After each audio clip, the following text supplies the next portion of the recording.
Hello বন্ধুরা, আজ আমাদের মানপাতে শেষ দিন।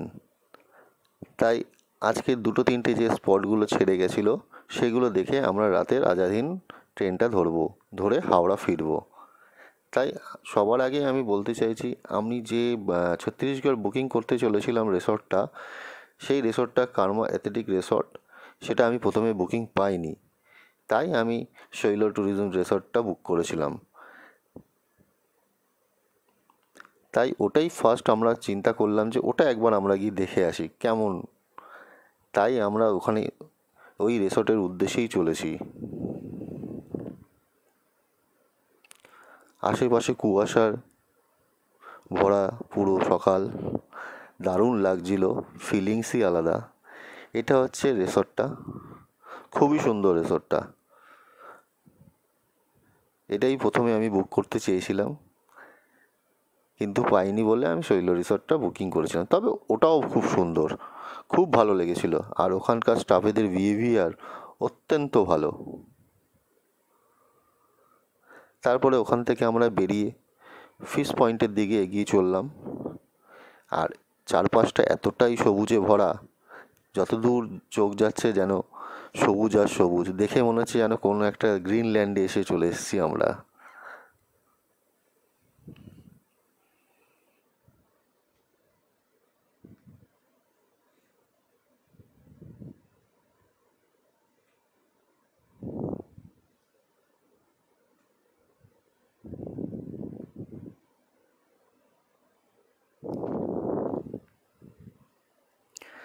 এখন আমরা ফিশ পয়েন্টে চলে এসেছি। কতগুলো সিঁড়ি আছে, সেগুলো সিঁড়িগুলো নেমে গিয়ে নিচে ওয়াটারফলসের আওয়াজ আমাদের এখান থেকেই আসছে। সুন্দর বেশ। ওয়াটারফলসটা অত্যন্ত খুবই সুন্দর। দূরে আরেকটা ওয়াটারফলস রয়েছে, আমরা এখান থেকে দেখতে পাচ্ছি। সামনে এই ওয়াটারফলসটা গেছে।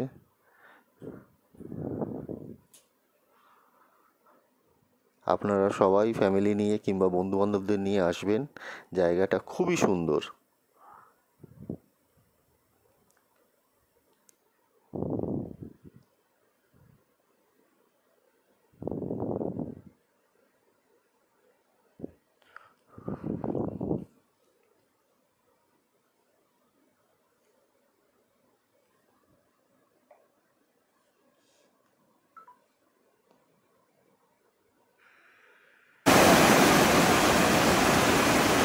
জলটা ছিল নাকি প্রচণ্ড ঠান্ডা।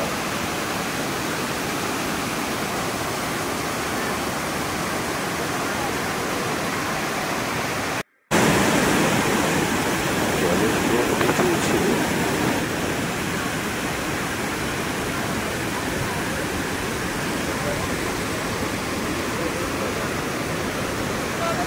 আমরা বেরিয়ে যাওয়ার পথে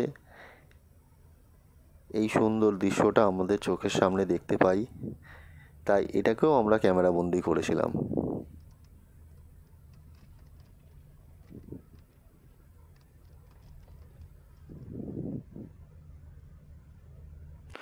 এই ছত্তিশগড় রাজ্যটা আমার এত ভালো লেগেছে, যেন মনে হয় পরের বছর আবার যাই। এতটাই সবুজে ভরা।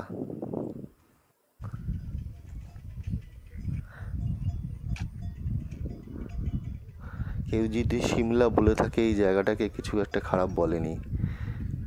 ভ্যালিগুলো খুবই সুন্দর, তাক লাগানোর মতন।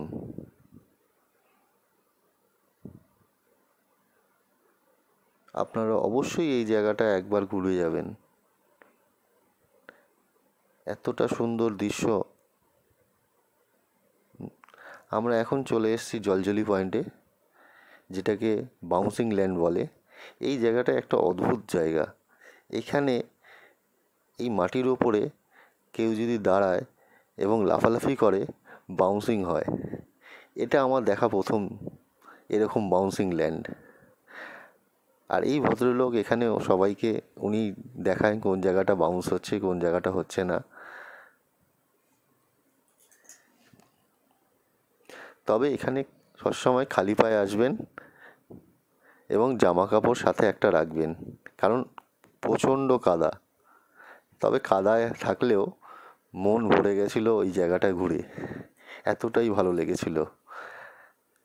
আর আমার সাথে আমার মেয়ে খুব এনজয় করেছিল। ফ্যামিলি নিয়ে অবশ্যই এই জায়গাটাও ঘুরে যাবেন। তারপরে আমরা বেরিয়ে পড়েছি আমাদের আবার নেক্সট পয়েন্টের দিকে, যেটা হচ্ছে মেহতা পয়েন্ট। মেহতা পয়েন্টটা খুব সুন্দর, চারিদিকের ভিউ এত ভালো বলার বাইরে। ফাটাফাটি জায়গাটা খুবই সুন্দর লেগেছিল। এরপরে আমাদের সব পয়েন্ট দেখা হয়ে গেছে। আমরা এখন আমাদের রেলওয়ে স্টেশন ঝারসুগুদার দিকে এগিয়ে চললাম।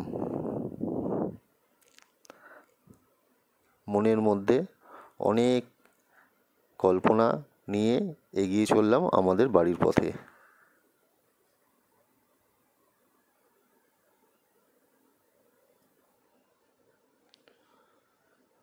থ্যাংক ইউ বন্ধুরা, পারলে আপনারা একবার ঘুরে যাবেন এখান থেকে, খুবই সুন্দর জায়গাটা।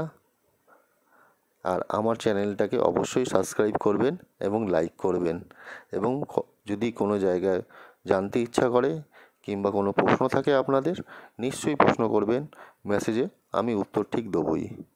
Thank you.